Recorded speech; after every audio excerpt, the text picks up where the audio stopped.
Caching, c'est une onomatopée en fait.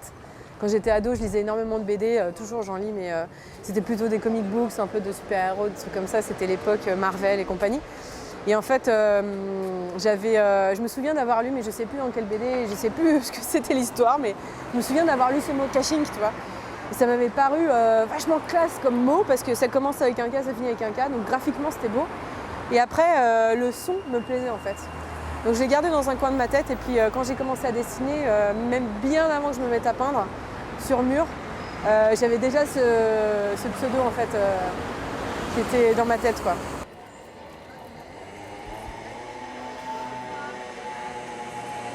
Quand tu te lances à la bombe, en fait, tu vois tout de suite que tu peux faire des grandes surfaces. Et ça avait vraiment été la révélation pour moi. Donc en fait, voilà, au fur et à mesure, je me suis dit, ah ouais, je peux faire des super grands trucs en fait, et je peux faire de plus en plus grand, et je peux après prendre des échelles et faire même encore plus grand. Et du coup, ça m'a pris comme une espèce de frénésie de peinture, quoi. C'est comme quand tu te découvres une passion quand t'es gamin, tu vois, et que t'as envie de le faire tout le temps, parce que c'est vraiment ton truc. Au niveau de l'agencement de mes couleurs. Celui-ci, c'est le plus ancien que j'ai peint dans le quartier en fait. C'est un des premiers que j'ai peint dans ce quartier. J'ai dû le peindre il y a bien 3 ans. Je ne l'avais pas daté, mais mon style a changé depuis en fait. Donc du coup, je vois vraiment que c'était une autre époque par rapport à ma manière de peindre. C'est-à-dire ?